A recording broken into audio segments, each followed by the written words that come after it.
statistics, comparing the suspected cases that we were able to get between the males and females. It was very similar, around 7%, and also across the age groups. We also noted, even with the level of education, that it was all ranging around 8% and 9%, and it did not matter from which region we were actually getting from. It also showed similar percentages in terms of the suspected cases. And when we look at the trends, as it was highlighted, we were able to actually compare the suspected cases that we were getting through the syndromic surveillance against the confirmed cases that we had as a country. So the top line is the trends in the suspected cases through the syndromic surveillance, and then the bottom one is the confirmed cases. Where you're seeing the gaps is where it was mentioned that we did not, we were not collecting data during that period, but you can see the trends in that there are very similar trends when we align what is happening in terms of the confirmed cases and what we are seeing in the population just by calling people and asking and picking out if we're having any suspected cases. It's important to pick out where we are picking. If you look at the second peak there, where we have data from the syndromic surveillance, you notice that we're picking at almost the same time, but we do notice that earlier peak in terms of the suspected case, which can also serve as a trigger or an alert to the system for us to be able to notice that there's something going on within the population before we even have the confirmed cases. And when you look at the last peak there, we also see that they're actually peaking at a very similar time and almost reaching the same amount. But what is also noticeable is that where we're seeing the troughs as we decrease in the confirmed cases, we still have a lot of suspected cases, like a much higher proportion of cases still reporting as suspected cases through the syndromic surveillance, meaning that the surveillance is also able to still pick out those that maybe had very mild symptoms and were not able to go to the facilities to be picked out as confirmed cases. And when we look at the trends for the deaths, it's also very similar trends. We have the confirmed COVID-19 deaths. They were in green, and the orange is the surveillance that the deaths that we had reported from the household surveillance through the syndromic, the telephonic syndromic surveillance. And the maroon or red color is actually the deaths that were reported per 1,000 in the national register for that particular period. So we can see also the alignment in terms of the trends in deaths for the confirmed deaths, COVID-19 deaths, and those that were just reported from the households. And it also aligns, if you look at the third peak, it also aligns with even the national registered deaths, and we're able to actually pick out any excess deaths or any deaths that we may be having in the communities using this syndromic surveillance. This is for specific household reported deaths that actually had COVID-like illness, or if they had died from COVID-19. And we see that this is aligning much more and to the actual confirmed deaths that we had at the time. And if you look at what is interesting is actually in the last peak around January, February, we have an alignment of the deaths reported through the syndromic surveillance, that is the top one, and the confirmed deaths through the national surveillance system. And what is of interest is actually after that peak, we actually do have another peak around April there, where it's, whilst in the confirmed COVID-19 deaths, it's actually showing a decrease. So this is something that can also trigger us to look at in periods where we're seeing a decrease in the deaths or in the cases, syndromic surveillance is able to pick out some deaths that may be attributed to the actual COVID-19 through these telephonic interviews. So something that would also point for us to investigate what is happening in the communities. So moving on to the results on the knowledge of COVID-19 signs and symptoms, as well as preventive measures.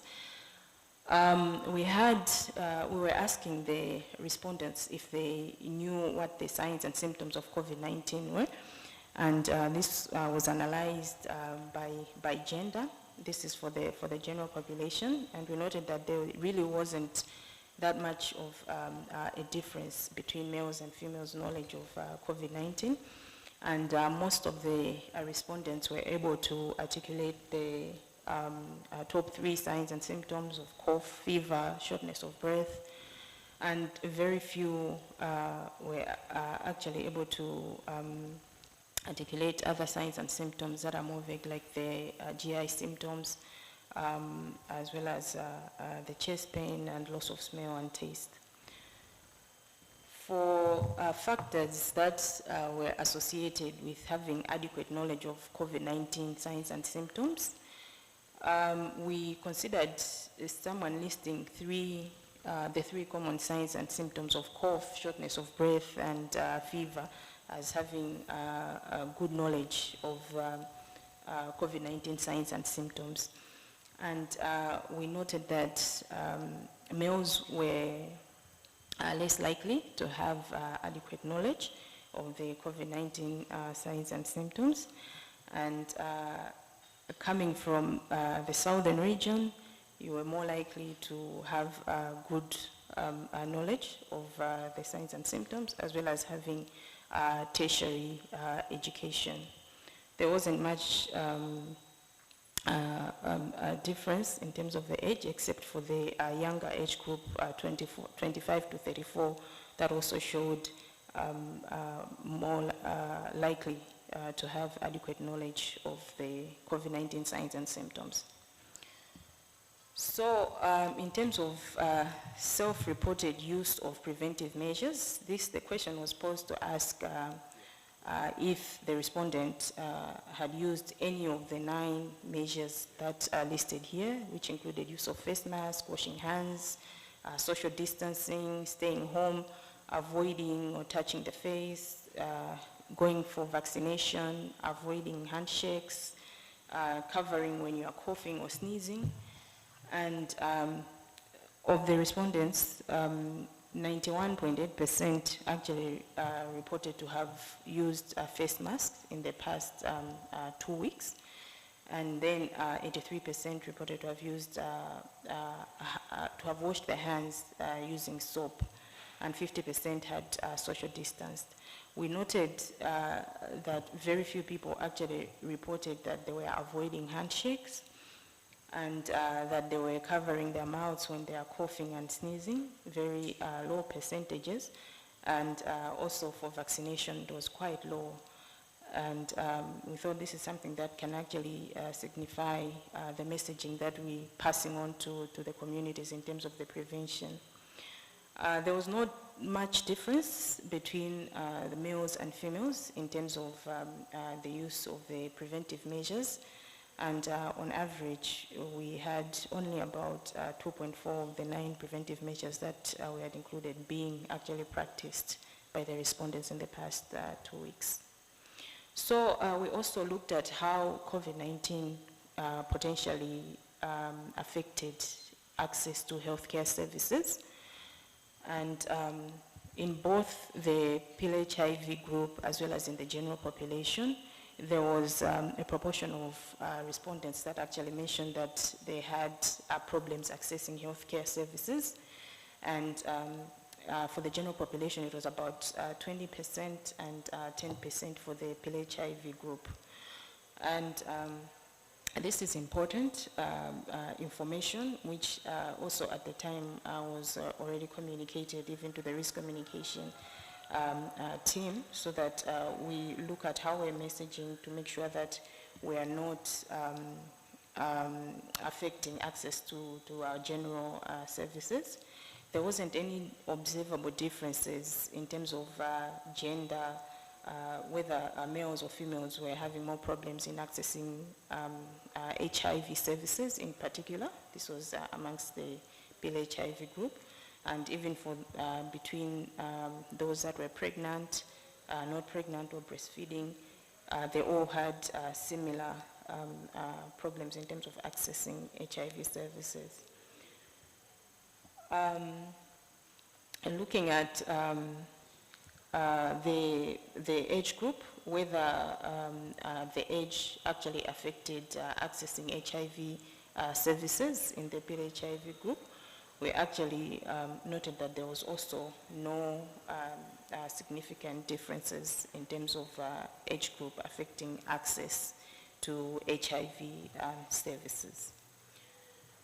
For those that reported having problems accessing HIV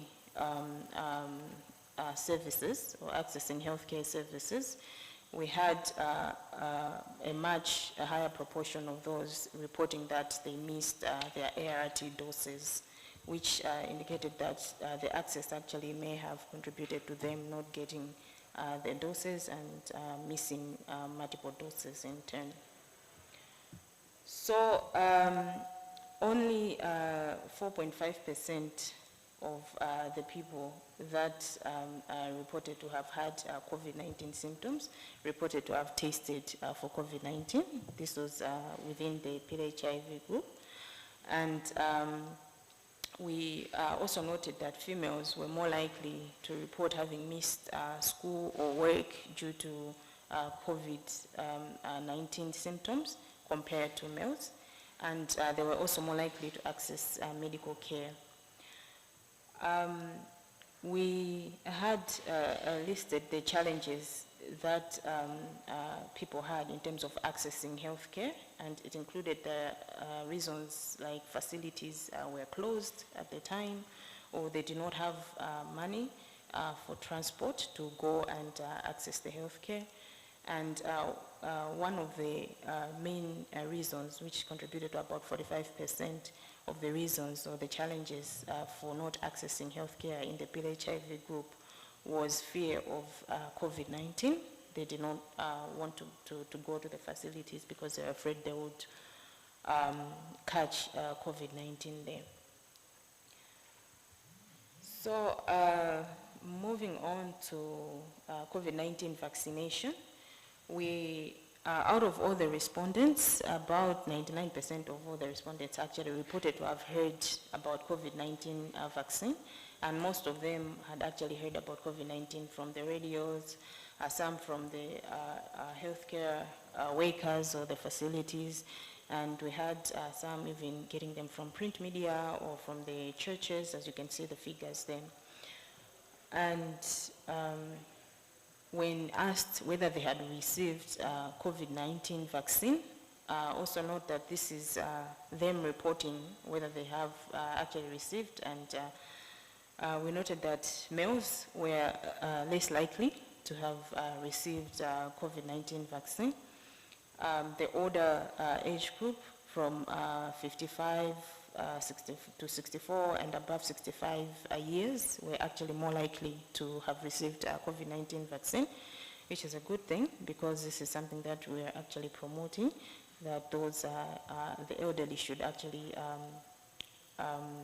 be vaccinated to protect them against severe disease. And we also noted that those that had no education or had low level of education up to primary school were less likely to receive COVID-19 vaccine. We also asked questions about whether they were concerned about getting COVID-19 and whether they thought the COVID-19 vaccine was safe. And for those that did not think that COVID-19 vaccine was safe, were also less likely to receive the COVID-19 vaccine. And those that were also not concerned about getting it were also less likely. So what did we conclude and what possible recommendations could we make from this survey? We note, first of all, our limitations in that we were not able to reach people who did not have active mobile phones, and that the study was mainly based on self-reporting. So there may have been some bias in terms of wanting to appear more socially desirable, like adhering to measures and other things. So this could have really maybe skewed our results. But we still feel that the telephone-based syndromic surveillance is something that is feasible to use in monitoring the impact of COVID-19 amongst people living with HIV in resource-limited settings, and that we can also use the syndromic surveillance to measure knowledge levels, track vaccination access and reasons for access to vaccinations or not, as well as to get some proxy in terms of estimates for epidemics beyond even COVID-19. And we also feel like we can use this syndromic surveillance just to determine our epidemic trends over time. And for people living with HIV, AIDS that reported missing school or work due to COVID-19 symptoms and not accessing healthcare services, although few missed their ART doses, we still feel that these findings require for us to do further engagement and further research to find out the reasons why, and to ensure that we're always, people living with HIV/AIDS are always accessing the HIV services so that they do not miss their doses. And we also feel like similar systems can be used to rapidly identify and respond to COVID-19 related challenges in terms of healthcare access for people on ART. And we should consider making syndromic surveillance a routine system for patient follow-up, like a routine care, so that because this is something that can be more sustainable, and it will ensure that treatment is continued within the PLHIV group, as well as ensuring adherence. So it's something that can be maybe more efficient or more cost-effective in terms of using that to follow up generally the HIV care for our patients. These are the partners that we worked with. We'd like to thank the DHA, FIM, and Quality Management Division, Digital Health in the Ministry of Health, and CDC Malawi, as well as EGPAF for doing this work. Thank you very much.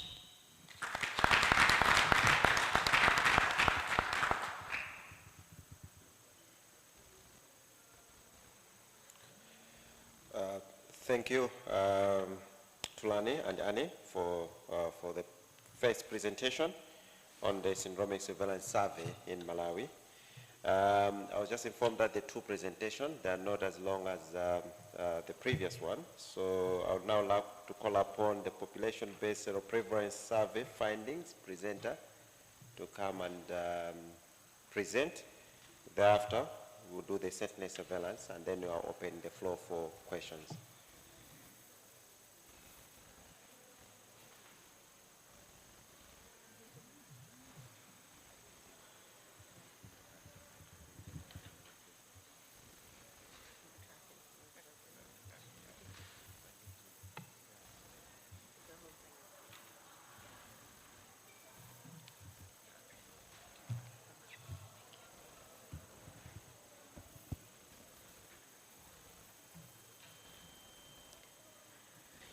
Good morning once again.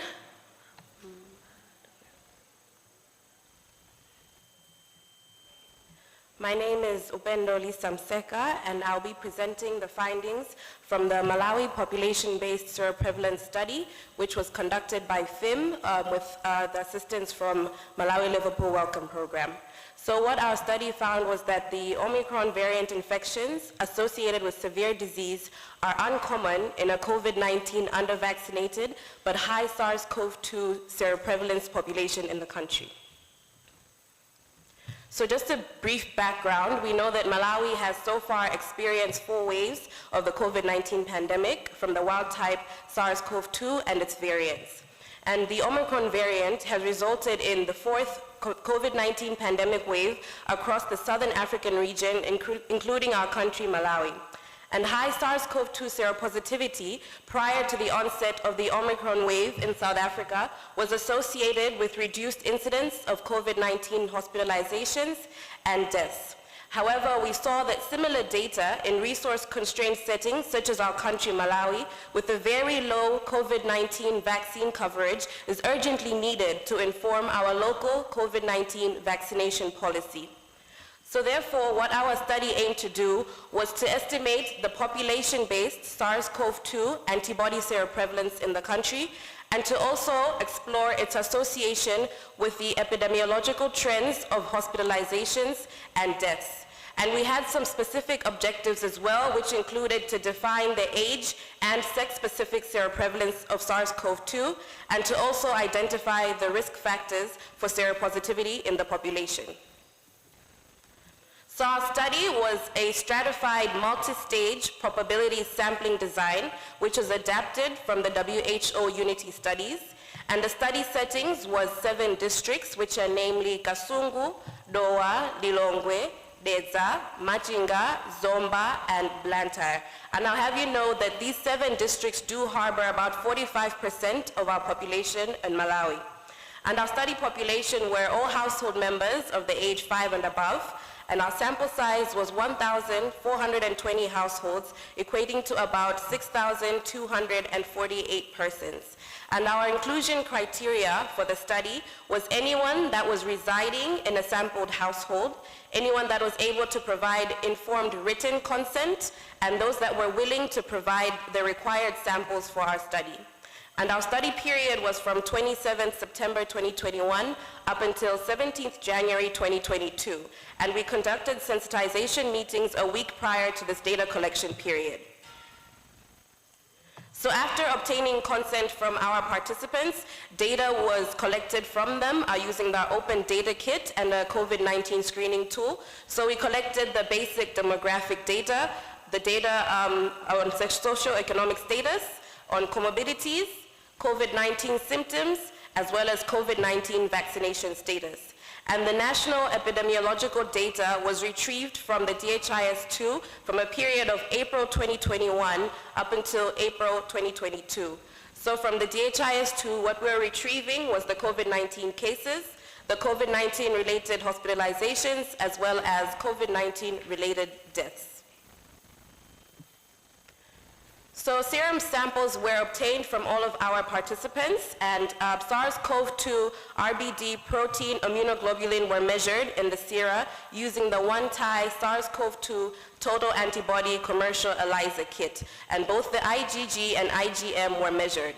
The sensitivity for the assay is 94%, while the specificity is 100%. Now to take you through our results, firstly we'll look at our enrollment. So as we can see from the graph here, most of our districts were able to enroll somewhat close to their target sample size. We enrolled a total of 4,639 individuals, which constituted about 74% of our target sample, and 5 districts were able to enroll over 80% of their target size. So we did have some refusals within the districts, and some of the reasons for these refusals included cultural and religious beliefs against the drawing of blood, mistaking our study for COVID-19 vaccination programs, there being a lack of incentive for the individuals that were participating in our study, and just a general fear towards any COVID-19 related activities within their communities. So here we can appreciate the patient demographics and clinical history, participant demographics, and clinical history for those that were enrolled in the study. So from the first graph A, we can see that majority of our participants fell into the age group of the 80 to 50 years old, which is about 60% of the participants. And we had more females enrolled in the study than males. We had 57% of females enrolled. And looking at image C, we see that most of our participants reported to be HIV negative, and D shows that most of them also did not have any other comorbidities. Coming down to E, which is looking at our vaccination status, we can see that majority of our participants had not received a single dose of the COVID-19 vaccine, which is about 78% of them having not received any of the vaccine at all. And F and G looks at the education level as well as the occupation. So we can see that majority of our participants had attained up to primary level of education, and majority of them had unwaged jobs at the time of the study. So this table looks at our SARS-CoV-2 seroprevalence estimates, and the overall seroprevalence was found to be 86.5%, which is after adjusting for sensitivity and specificity. And looking at the age groups, the seroprevalence that did not vary greatly among the age groups, although looking at the age group of under 13, we can see that it was the lowest among the group at about 70.2% at the adjusted seroprevalence, and the highest being in the age group of about 50 years old with 86.4%. Coming down to the location, so we can see that for Blantyre and Lilongwe, they had the higher seroprevalence estimates, Blantyre being 93.9%, Lilongwe at 90.8%, which is consistent with the national COVID data at the time, which showed that about 51% of the cases confirmed at the time were from Blantyre and Lilongwe, and we know that these two cities and districts were the COVID-19 hotspots at the time. And lastly, comparing the urban areas and the rural areas, we can see that there's a huge difference in the seroprevalence estimates, with the urban areas having a higher estimate of 97% compared to the 82.5% in the rural areas.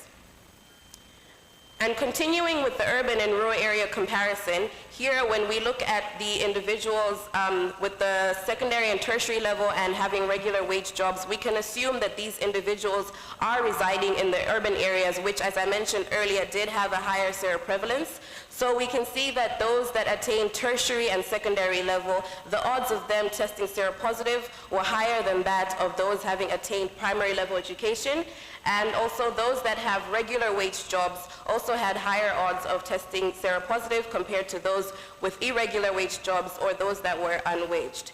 And this could also be attributed to the fact that we assume that the people that have regular wage jobs or have higher tertiary level education are exposed to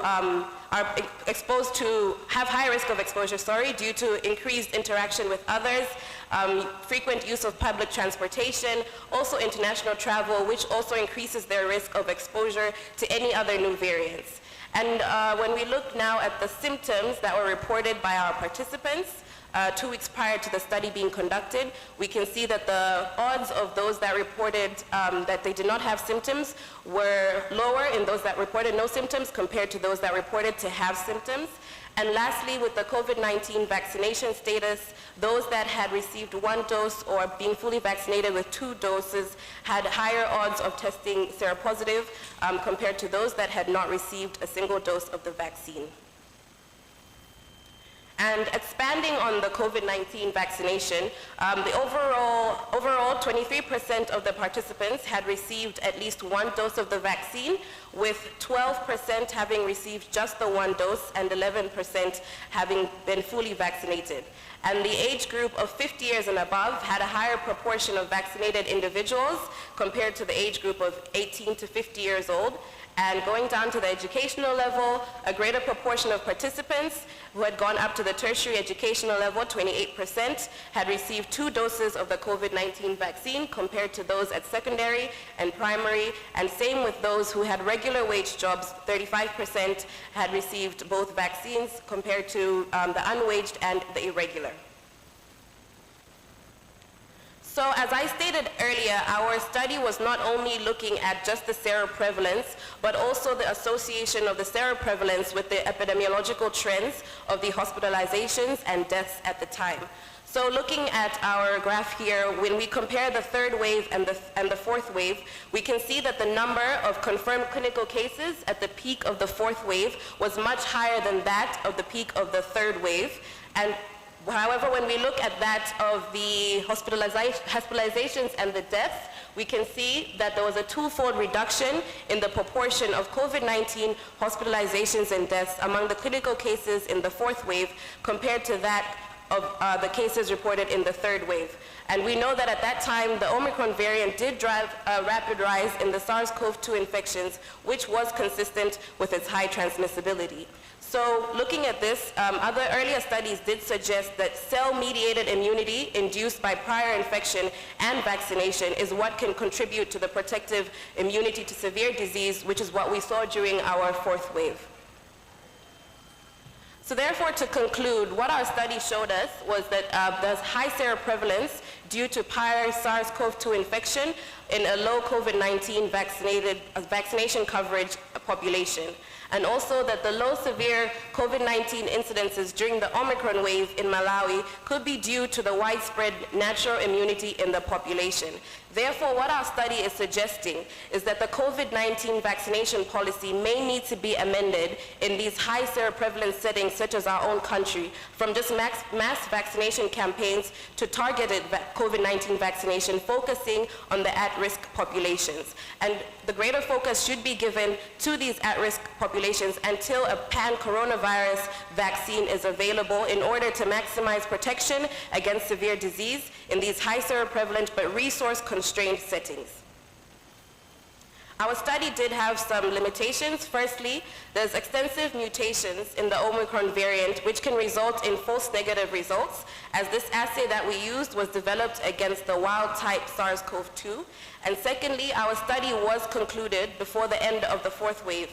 Therefore, the seroprevalence estimates might be an underestimate of the actual population exposure. Lastly, I would like to acknowledge these colleagues for their contributions. So my colleagues from FIM, from KUHES, from Malawi Liverpool Welcome Program, Meru, University College London, and University of Glasgow. Thank you very much.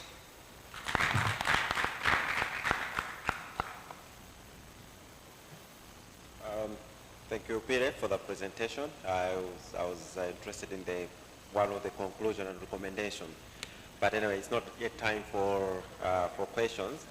I would like now to call upon the last presenter on sentinel surveillance from ITEC to present. Then I'm going to open the floor for questions. Then we'll go for group photo and a break.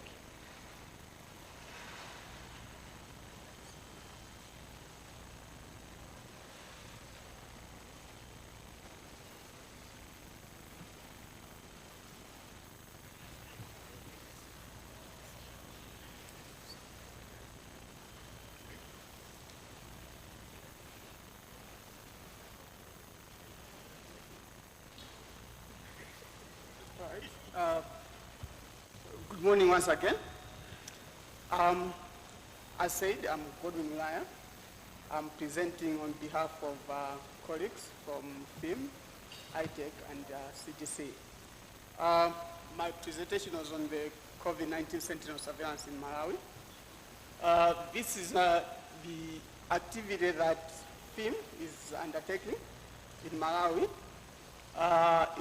with support from CDC through ITEC.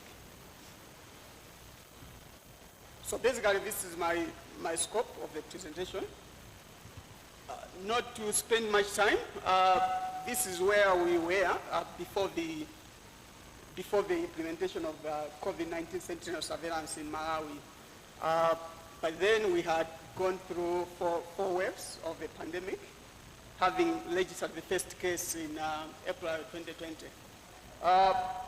We had about 86,225 confirmed cases and 2,604 45 deaths as of 19 June 2022. And about 1,573,448 persons were fully vaccinated by 19 June 2022. So basically the routine surveillance before the implementation of COVID-19 sentinel surveillance was focusing on the case and cluster detection, testing and contact tracing. And we wanted to build on the previous surveys that were done by ICAP, FIM and MERU, having reported some prevalence of 2.4, 0.3 and 21% respectively. Of course, we understand there are a couple of other surveys that have been done before.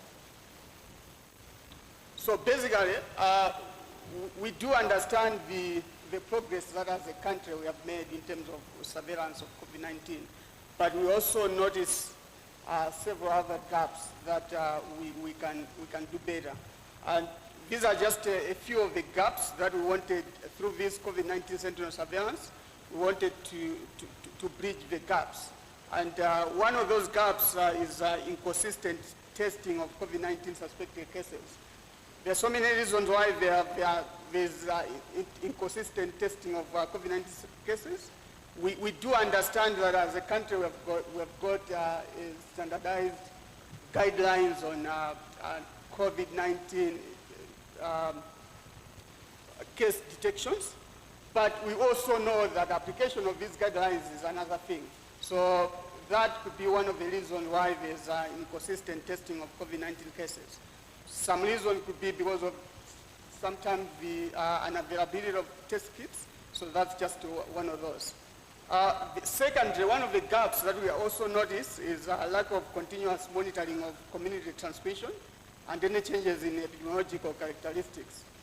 That is to mean that I think you do agree that many times when we have got few cases of COVID-19, we tend to relax, and the surveillance tend to slow down the facilities, which is unfortunate.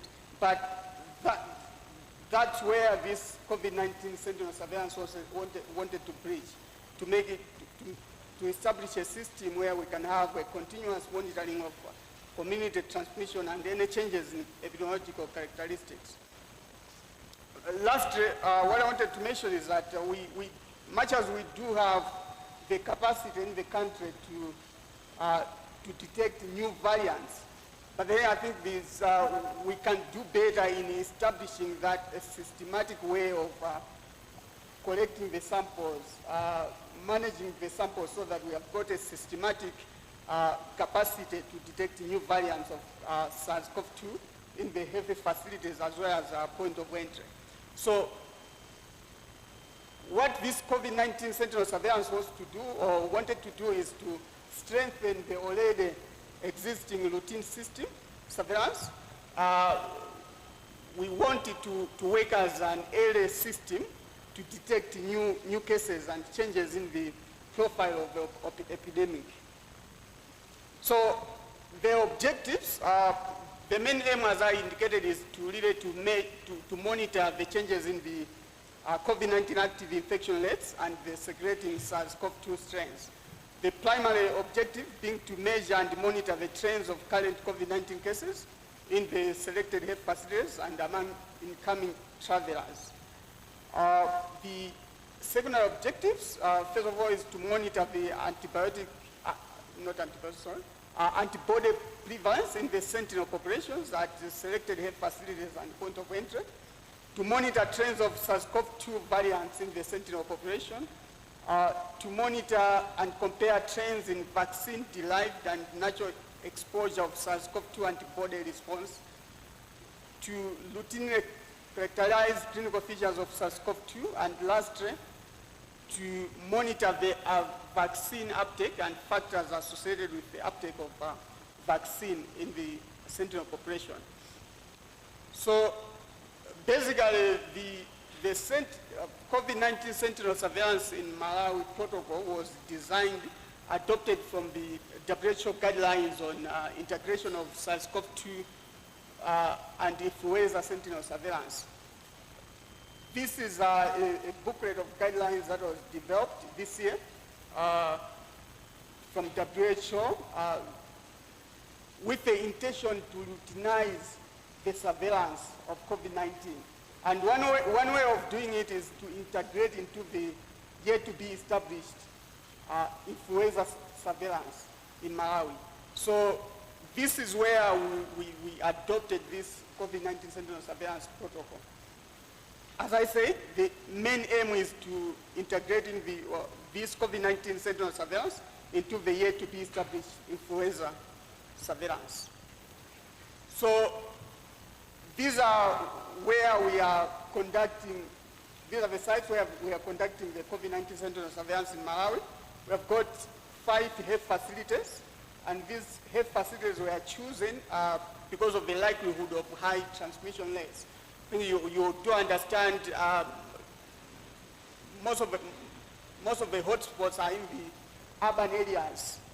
Talking of Lilongwe, we have got Bwaira Hospital.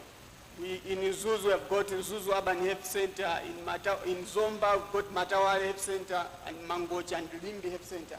So these are the 5 health centers that we are conducting the COVID-19 sentinel surveillance in Malawi. And then we have got 2 points of entry, Songwe and Manza. These points of entry, these are the major points of entry in Malawi, and they were selected because of the potential transmission of travelers from DRC, South Africa, and Tanzania. So the study population, the inclusion criteria is that we are recruiting adults and children aged 5 years and older. In the health facilities, we are recruiting according to symptoms. So we've got symptomatic and asymptomatic patients. And for the symptomatic patients, we are even recruiting those from 0 to 5 years. So for this surveillance, we are seeking consent from participants that are interested to join in the surveillance. Among some of the exclusion criteria, we are excluding those that are unstable patients, patients that are brought by ambulance or they've got life-threatening condition, patients that have participated in the surveillance in the preceding 14 days, health workers or other employees or travelers that have been detained at the points of entry. Just to point out again, as I said, in the health facilities, the categorization of these symptoms were based on the influenza-like symptoms, acute respiratory infection, and severe acute respiratory infections, case definitions. And this, as I said, is according to the WHO guidelines on the SARS-CoV-2 and influenza integration case definition. So, in terms of sample size, at the health facilities, we are recruiting at least 50 symptomatic patients and 25 asymptomatic patients per week. And points of entry, we are recruiting 50 travelers per week.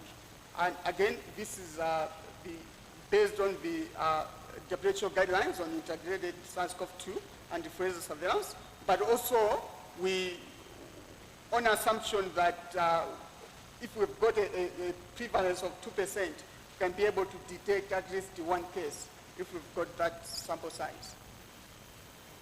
So the data collection plan is that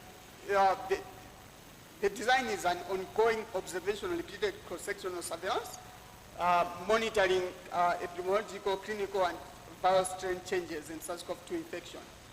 The data collection is happening every day of the week, apart from weekends, so Monday to Friday. Weekly updates are produced and disseminated to stakeholders, and we also have a plan to do detailed aggregated analysis that the reports will also be produced.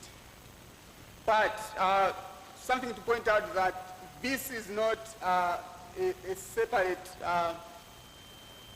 data reporting platform, the daily cases are being incorporated into the routine COVID-19 Sentinel, COVID-19 surveillance reports. So this is what we do see on a daily basis. So this is the schedule of events. As I said, we are getting the informed consent. We are, participants are completing questionnaires on social demographics, potential COVID-19 exposure, comorbid conditions, other risk factors, and history of health-seeking behavior and vaccination status. We are also taking the samples for genomic sequencing, serology testing, and real-time PCR. So I'll just talk about briefly in 2 slides some results that we have got as of now. We activated the sites in June 24 up to 15 July. So the sites were activated sequentially. And as of 16th September, we've got 3,343 participants that have been enrolled. And out of them, 3,279 samples have been collected. A few of those refused at the point of sample collection. So in the previous week, the week of 12th and 16th September, we collected 363 samples out of 369 participants that were enrolled.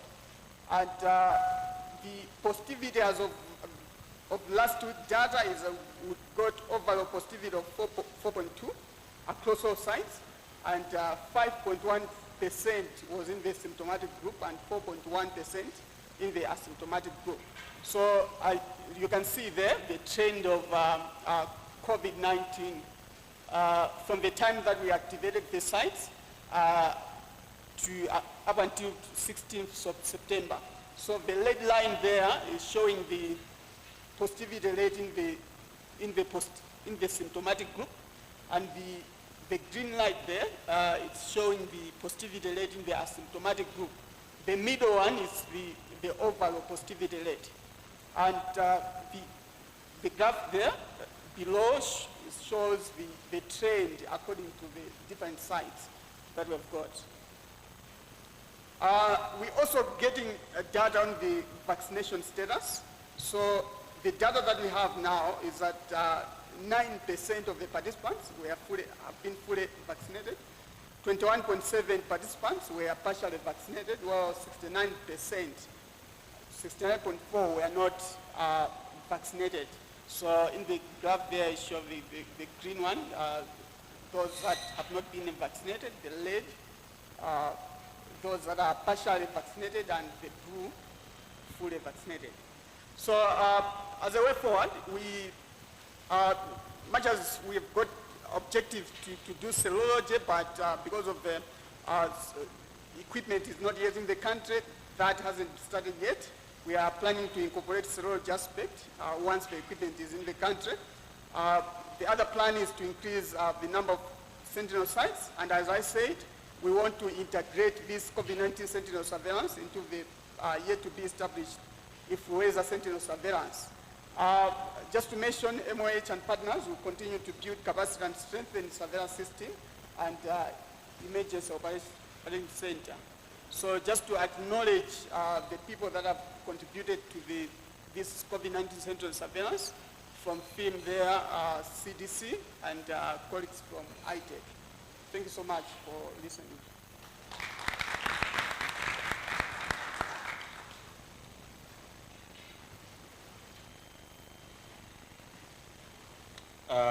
Thank you, the presenters, for sharing the findings from, I say, 3 studies. We started with the Sentinel, the surveillance survey, the telephonic one, and then we had another one on the population-based preference survey, and the last one on the Sentinel surveillance, which seems to be, it's a surveillance, so it's still ongoing. I don't want us to divert more from the allocated time, which is supposed to have, but I'll still open time for questions. I know that we had a lot of presentations, so you might have questions. but I'll not just open it. I'll have some limit, at the same time trying to give access to everyone to ask questions. So we have had 3 presentations, and in this room I think we have got about 14 or 15 tables. So I might just tentatively say 1 question per table, though I know that the high table can ask a couple of questions, but 1 question per table. But if you feel like your table is okay, your donors, your funders, you can donate your question to another table. So I want to make it open. And then for those who have joined us online, I can give them 5 slots. So in total, I'm expecting about 20 questions. Questions or comments? So I don't know. Should I start from the left side or from the right side? So if you have got, do you have a microphone? And when you ask a question, preferably you should also mention the person or the presenter whom we are addressing that question to. Or if it's a general comment, you also mention that that's a general comment. Then after we have asked, then I ask the presenters to respond, and the last to ask will also be the high table. Also give an opportunity to the high table. So you can start from the left. Any hands? I've given it 15 slots, but if you want to just utilize 3 slots, that's also fine. Any questions in the house? Hands? There's 1, 2. Do you have microphone?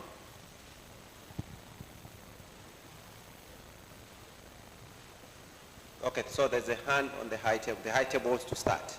So who am I to say no? The high table start. Okay, yeah, sure. If you offer, who am I to refuse the offer? Thank you for the 3 presentations. I think extremely useful. Potentially, actually, policy raw material, actually. And so, for that reason, I will first speak to the phone-based surveillance. I think it does provide us some idea of maybe PIM should be looking at developing guidelines that would help to triage the testing algorithms. If indeed some of these people that were found to have had symptoms, and a good proportion of them compared to those without had active infection, maybe it is a possibility then to say that when we triage for those who should be prioritized for testing, we should probably not forget the symptomatology.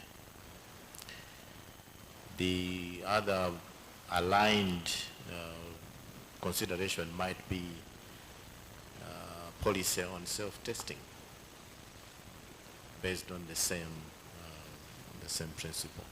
If people have signs and symptoms akin to either influenza or otherwise, maybe those are the ones who would be encouraging to say, when self-testing becomes available and you have these symptoms, probably you should take an advantage of the availability of that. So I thought that was a useful learning point, and I'm sure that we can take advantage of those findings to include them in our guidelines for the future, particularly for triaging and for self-testing. Very excited about the seroprevalence, despite our coverage of vaccinations. It does speak to us that when we look at strategies, it actually confirms what people have said many times. No matter how good your strategy is, you should still stop and take stock sometimes. And we know that vaccination is extremely important, and I think we should continue to promote it. But we should also be aware that there can be interactions between the actual infections as well as the vaccinations. What this does not remove is the fact that we know that the immunity levels do mature and begin to decline after some time. So irrespective of the fact that infections alone are going to raise antibodies in the people, we should also have a way of measuring how long does this antibody protection last. And maybe this is some of the basic research that we're talking about, so that we can know in policy terms what should we recommend regarding boosters, even for those that were not vaccinated but developed antibodies out of natural infection. What would we say about their eligibility for boosters? And generally, if you have had your vaccination, so how often should you probably have the boosters? I got my first dose in March 2021. Since then, I have tested all the vaccines. The AstraZeneca twice, Pfizer once, J&J once. And the J&J was last week in a village somewhere. We found a number of people who were, but they were saying, who are the seniors, you refuse to get the same vaccine that we know. For example, your president got something that was not real. And we know all of you who come to, so you get the same as what we get. That's what to do. So I said, okay, I'm myself to be vaccinated in your presence. So first, and I'll get my in the same bottle.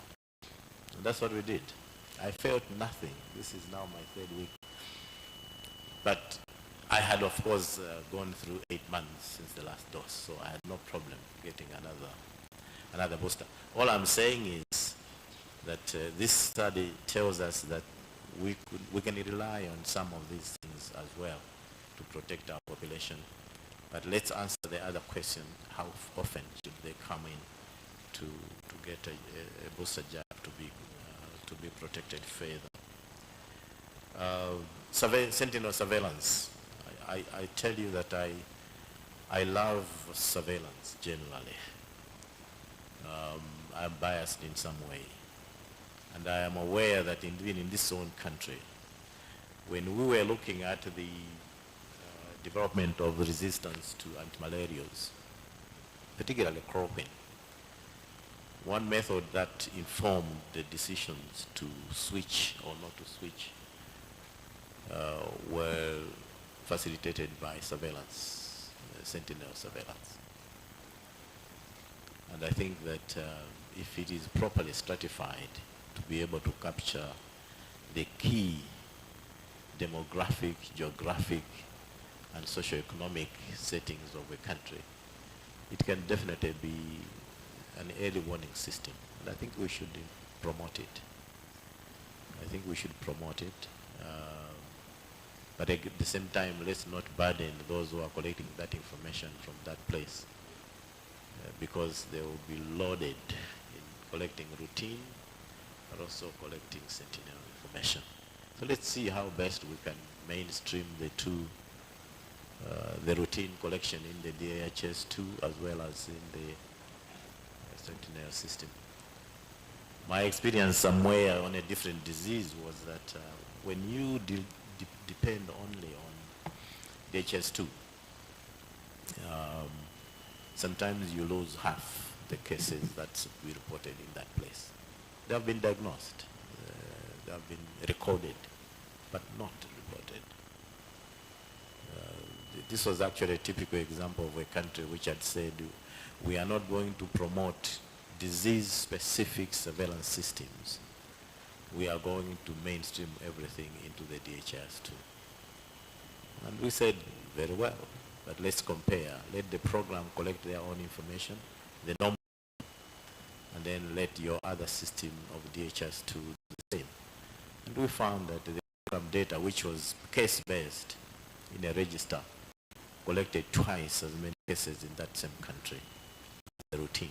So I think as we mainstream these two or more surveillance systems, let's correct for some of these things so that we can, if necessary, supplement to be given better estimates. But I think this is extremely useful. All right, since the microphone is already there, any reflection questions on that desk? Yeah, sure. Well, it's welcome, the chair. Thank you so much. All right, thank you. Any other hands before we go for group photo? And for those who have tea, we can get the tea later. There was a hand there. Thanks so much to all presenters. My two questions go to the study present. And part of the question that I had has already partly been tackled by the doctor on the front table. However, because I had structured my question, I'll still proceed, and maybe there's a supplementary part that might be addressed. So there was a recommendation from that study that based on what was observed, it would make more sense, it would be more logical, and I'm just using my words, to target the at-risk populations with the vaccination, COVID vaccinations, instead of the massive. My concern or my question was, how long would the immunity last from the previous infection? So I would feel comfortable that we relax vaccinating the mass and maybe only focusing on the at-risk populations. The second is related to the first. Is there any observation, maybe some lessons learned as the groupings of the at-risk populations based on the seroprevalence study? I know we had other groupings that we've been targeting. Maybe they based on the at-risk populations. Would you just highlight who these would be if we were to follow that recommendation of just targeting the at-risk populations? Thank you. All right, thank you. Any other burning issue? Okay, I think that's on table 3.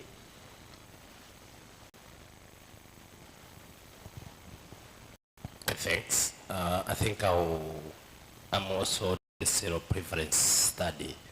I have two, but short ones. The first one is we have had a trend that the cases of COVID have hot areas. From your study, do you have a different, or you would make a conclusion from the characteristics of the district you had sampled, considering the, and also in terms of coverage of vaccine, that we have some districts that are doing better in terms of vaccination? Was this considered in your study as a characteristics? Thank you.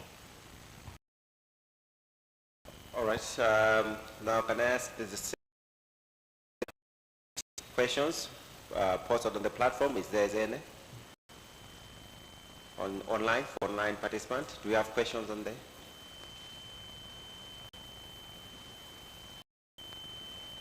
All right, I have questions. Now I would like to ask the presenters comments and questions. So I'll start with Tulani. Is there anything for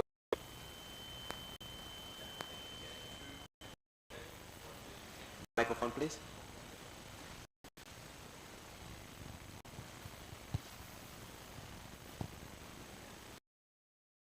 I think I like issue of who should be prioritized. I think it's one of the key observations that we noted as we are even triangulating the data, where one, you realize that there's somebody with a minor headache, but that was test positive. And seen the risk characteristics being not so much different between those symptomatic and those that were asymptomatic. So I think it leaves a lot of issues to discuss around in terms of who do we prioritize in the population, because we can be infecting each other around, or at least we are asymptomatic, or I just have a mere headache. Those are the things I think that we need. I think the chair has really made it well in terms of consideration. And then lastly, the issue of self-testing, I think I just want to say, as much as we are looking, as we are discussing it being available, my next question would be, how then do we track those that also self-test in terms of outcome? I think this is a question that we need a specific design as well that can ensure that the results can also be shared or transferred, or if there is need, then we link into the existing or the broader picture of the health service provision. I think for so basically I think these are the things that maybe Chair has flagged, which I think to me as well, over and above his comment, I think these are the two key issues. I'll hand if she has any additions.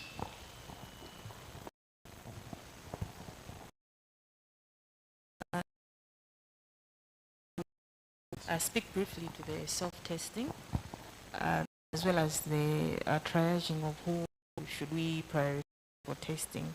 So, looking at our strategy, we actually prioritize those with any of the symptoms. But what we've actually noted over time and what we are battling with currently is that actually limits the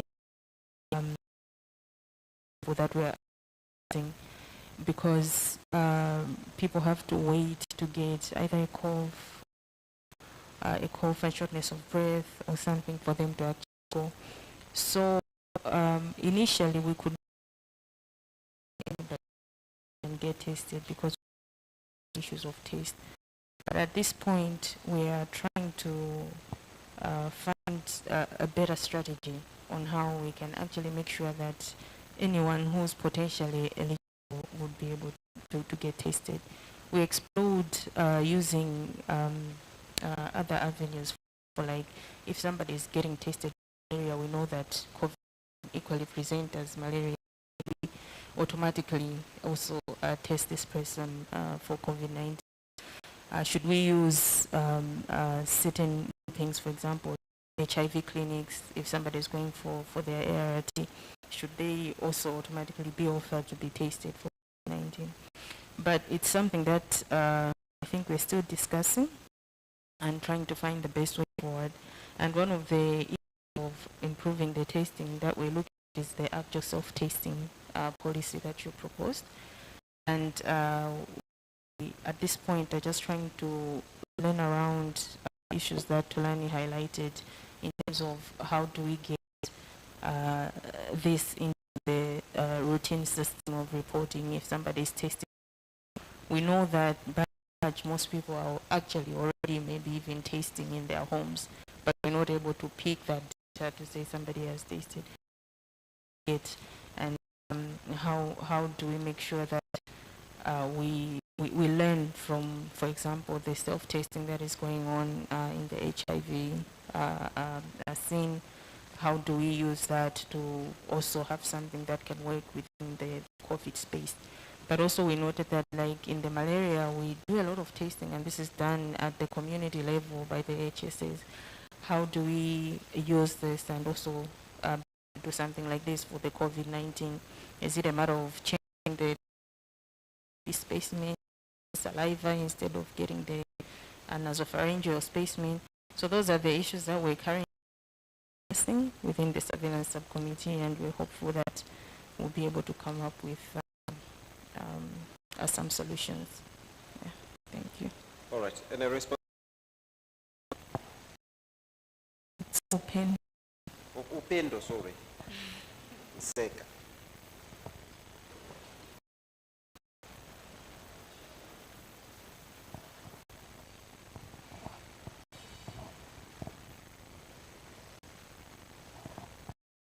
Thank you for the questions for our study.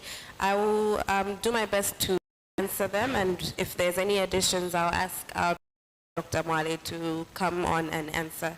So for the question regarding how long after having a vaccination, or we could say how long should we expect immunity to last after being vaccinated, I think this is something that is currently ongoing research to see just how long does it take for the antibody levels to wane in our bodies. And also with the new variants that are emerging, it is difficult to be able to properly determine the actual length of immunity that we might have at that time. So I think that studies are currently ongoing, to try to be able to figure this out. And then the question with the at-risk population. So for our study, we had specified that the target population group should be those above 50 years old, and that is based on our study results that found that the seroprevalence within this age group relatively high, not just from previous infection, but also could have been vaccine-induced, whereas the seroprevalence within the other age groups was high, but was mainly because of infection vaccine-induced. Probably the fact that being them was probably what attributed to higher seroprevalence, not just the previous infection. And for the districts of the vaccination coverage, I wish I would have the table, but we did have a table that looked at the vaccine process. So what we did see is that there was a lower vaccination coverage within the rural districts compared to the urban districts. But what we found that was interesting was that we had low vaccination rates in the urban areas for the first doses, but higher in the second dose. But then it was lower for in the rural areas, higher in the first dose, but lower for the second dose. So these could be due to various factors, as maybe there were vaccination sites in the rural areas compared to the urban areas, or because maybe the awareness was in the rural areas coming towards getting the second dose, probably done better in our urban areas.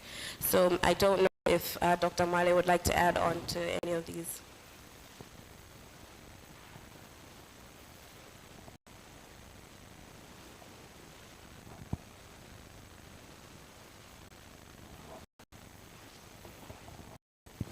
Thank you very much, Upendo. I think you've addressed most of the questions, but I just want to speak generally, I think, the comments that have come forward. So in terms of the at-risk groups, there's the elderly, which I think she's highlighted, that there are some groups that are at a higher risk of severity as well as deaths, not specifically from this study. We know studies have been done, and those include those with comorbidities as well as those that are HIV positive. But we know that for this study, from the results, from the demographics we saw, we did not have a lot of people that actually had comorbidities or that reported to have been HIV positive. So it's difficult for us to say we will get these ones study, but we know that there are some studies that have actually given us that evidence that we need to strategize and target. And also, recommendation, it's not that we are saying anybody else should not get vaccinated, but we're saying that if we had only one Kwaja left, who should we give vaccine to, considering that the other one may be protected from the natural immunity. So we're better off boosting the immunity of the one that is at the highest risk of getting sick. Because we know that mass vaccinations are not cheap, and there's so many other matters or issues that need to be addressed even within COVID-19 response. They're responding to other emergencies or other health issues. So that recommendation, of course, maybe will be discussed during the But what we are saying is we are trying to routinize COVID-19 as much as possible. If we are going to do a campaign, then maybe the routine vaccination should be available for everyone. We're not saying if somebody wants to get vaccinated, shouldn't get vaccinated. But let's make sure that those that are at the highest risk are actually getting that vaccine. And then just to speak to what Dr. Nkoma also said, that we need to know how long that immunity is going to last. Do we do serial seroprevalence surveys? Do we do scientific studies to just check how long we are protected from natural immunity versus the vaccines? And then when do you get the boost? I think that's information that we really need to work on and do some research and be able to answer some of these questions. Thank you. All right, Dr. Olaya, then you can respond to the other questions. Godwin? Yeah, what I wanted to say is that we also have a comment from those who are with us virtually. We can share the comment or the questions so that maybe the high table or the presenters can respond to that. All right, I thought I gave them the opportunity anyway. It came a bit late. Because we're running out of time, that's a problem. Okay, but can you please try to read the comments and then maybe Dr. Olaya can just combine in terms of the response. Thank you very much. This is coming from Joseph Wu. He says, thanks for the great presentation and variable finding. I would like to comment on the sustainability and further usage of these findings. It would be nice to see how we can leverage the setup of the current syndromic surveillance survey approach with the 929 and the CCPF cause and transcend it to more like illness like infections plus COVID surveillance. Some we can monitor the respiratory illness situations in the community. And the MAPS is great, and MOH through DHD is working very closely with EGPAF to make it a comprehensive MOH health analytic portal. We will need a lot of inputs from all colleagues from the ministry to join. Thanks. All right, Dr. Olaya.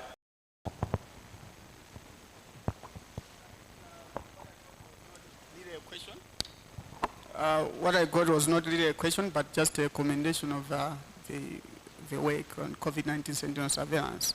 So, yeah, I think, thank you so much. I think we'll keep on doing our best. And as I said, I think on the comment on sustainability, just to emphasize, we're looking forward to integrating the upcoming, yet to be established influenza surveillance.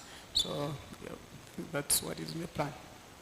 All right, distinguished guests, ladies and gentlemen, that was the end of the second phase. Oh, there's a burning hand, very burning.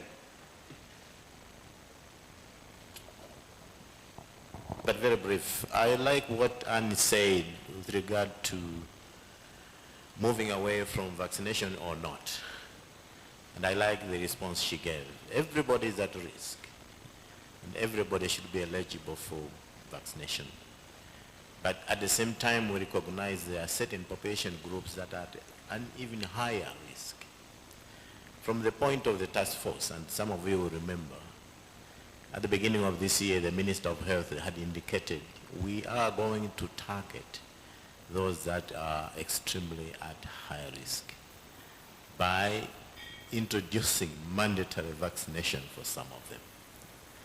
And that position hasn't changed. We think that it is immoral. If I am the manager of a health center, and I know that certain areas of my health establishment are high risk, it is immoral for me to send people there, to work there, who I know are at high risk and can contract disease and die. But this is going to be introduced as a consideration in line with the laws of the country. So when and if the Public Health Act will allow it, definitely it is going to be recommended that certain population groups must be required to be vaccinated before they can be deployed to certain sites. Thank you. Okay, thank you, Co-Chair.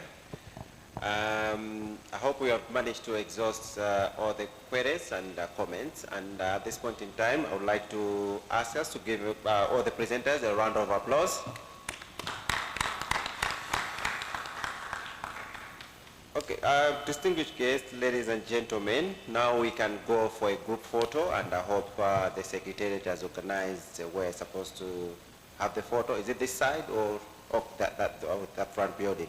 So we have the group photo there, and then from there you can grab a cup of coffee. Then we'll come for the last session, which will be to have a panel discussion on key areas, and I'll ask the panelists also to have a special preparatory meeting soon after the group photo. So in terms of going for the group photo, I'll ask the high table to start. I'll ask the other members to go. We set ourselves there, and then the high table come and join us when we are ready. So I can start from the back, and then the high table will join us later.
Andy, we work to introduce the jet.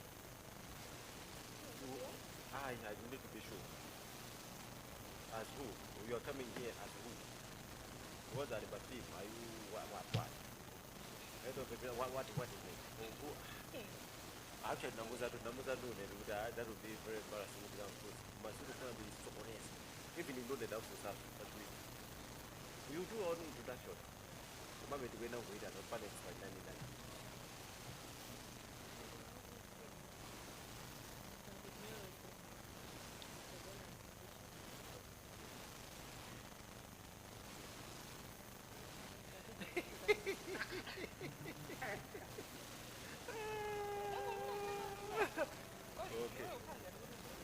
Ndukuziwa kwa nini mafuna uje support mbabazi translate head wa uje makosa asa takatu head wacha research manager takana ya boss asa kakala vina vina ndio zinake ndokuda basi zina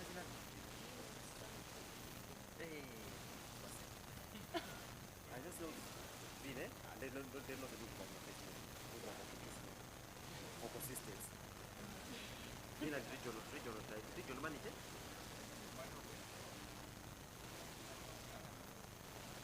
Regional manager. Are you sure? I don't take it anyway.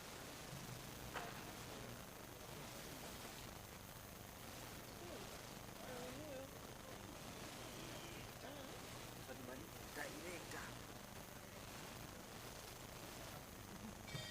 Anda.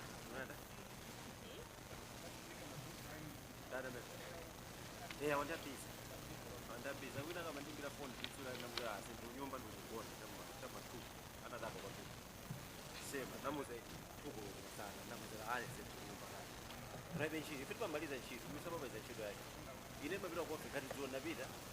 Never told that there's nothing in my interest. Of course, I meeting in I go to what meeting in I. Or like if it was Malaysian sheet. Hey. Like Lerolo, I only had this thing. Are you serious? Yes. I only had this thing. Yeah, we look about it just for and no one will call me and say, no. Yesterday I just get it to my dad email that my like no one can say we see email like this. It is as of yesterday. Then I'm not miserable. I put an explanation. There is schedule. Hey, I've tried as much as possible to that guy. No, do that. Like I finished. Which was like, I know.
So, Secretariat, can you please inform the participant to come back for the last session of the meeting?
I'd like to welcome you back to this last session where we are supposed to have a panel discussion in terms of issues of COVID-19, surveillance. We can also tackle issues of HIV. We can tackle issues of research and any other stories that you might want to share. So we'll do it in a policy dialogue way, whereby you're going to have some leading questions, and I will ask the panelists to respond to those questions with a specific interest to a certain panelist, but the other panelists also have a chance to chip in if they need to chip in on that topic. We are going to have five representative or panelists who will be representing the donor, the policymaker, the researcher, and even the program implementation. So this session is not supposed to be long, and we'll try as much as possible to manage our time. Consider that we started a bit late and we also extended our tea break. So I'm expecting that by 1 o'clock we should be able to conclude and you can be able to go for lunch. At this point in time, I'll start calling the panelists. So the first one to come in front will be Annie. Annie works in the Public Health Institute of Malawi as epidemiology, in the Epidemiology and Surveillance Division. So Annie, you might occupy any seat.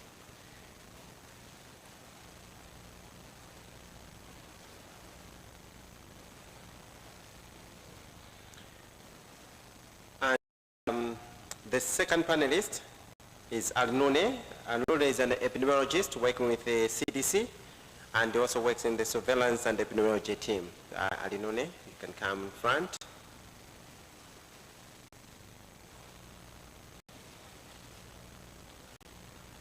The third panelist is Vina. Vina is a regional director for EGPAF. I also welcome you to be part of the panelists. Free sitting. And the other panelist will be Dr. Chamila Nkoma, who is a co-chairperson for COVID-19 Presidential Task Force.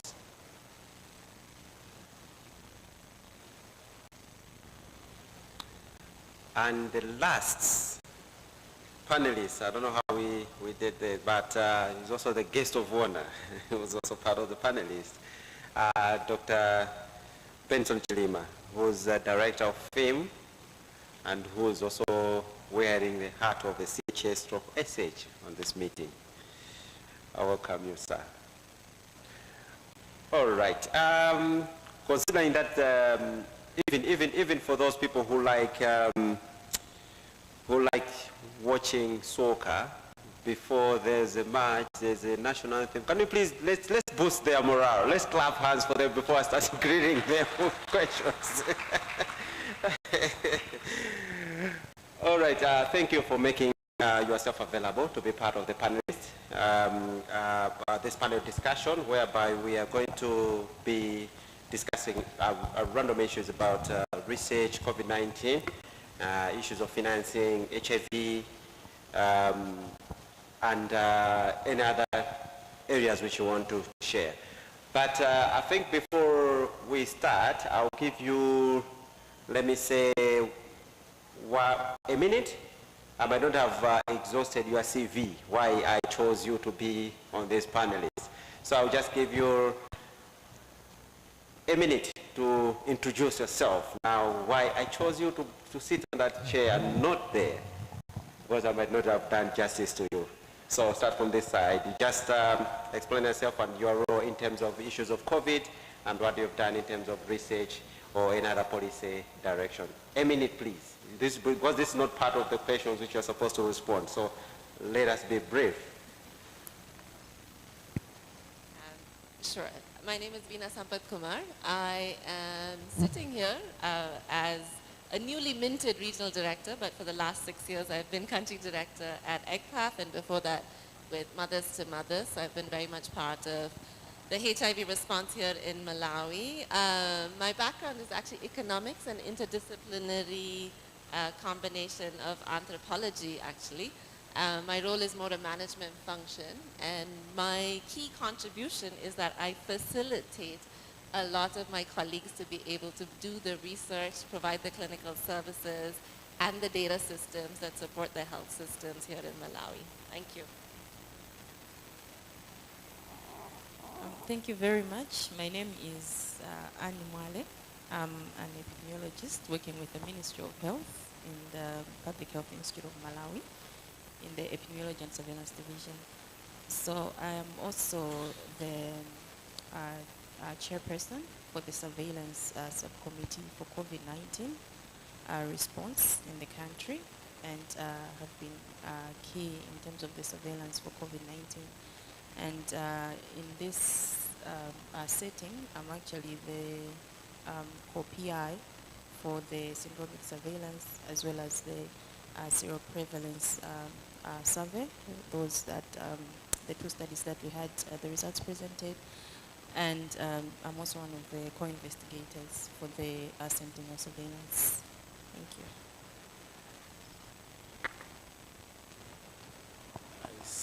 I sit here as the co-chairperson of the Presidential Task Force on Coronavirus since February last year. Before that, I think like Anne, I was grounded in epidemiology.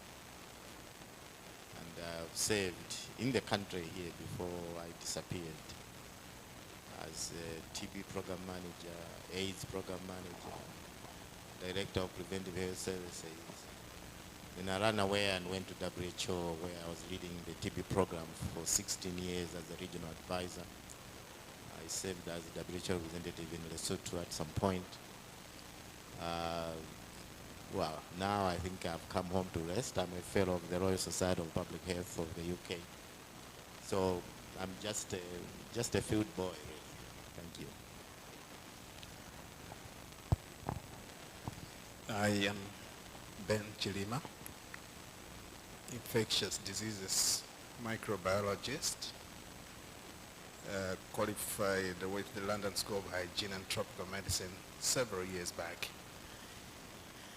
I have worked with a lot of researchers in Malawi. In fact, at one point, I was the chairman of the Ethics Review Committee. I have published quite a number of papers, and so the area of research is of high interest. At the moment, I am the director of the Public Health Institute, and I see one of my key roles is to create an environment where experts like epidemiologists, like researchers and others who have something to do with public health can thrive and do their best. Today's presentations is one of those demonstrations where the best of the best have presented their work this morning. Thank you for welcoming me on the panel. Thank you. Good morning again. I'm Alimune Kawai. I'm an epidemiologist with the CDC, the US CDC Malawi office. I'm the acting team lead for epi and surveillance. In my personal capacity in terms of COVID, we have been involved, or I have been involved in the surveillance committee, the Public Health Emergency Operations Center, and also I have been involved in some of these surveys that have been presented here. I'm also here on behalf of CDC, and CDC is one of the partners that is working closely with FIM, but also has supported implementation of the EGPAF as well as the ITEC activities that have been presented here. We are happy, we're very excited that we have key people on the table that have appreciated the work that partners are implementing, but more importantly, I think we have observed the collaboration between our partners as well as Ministry of Health. So yeah, briefly, that's it from me. Thank you.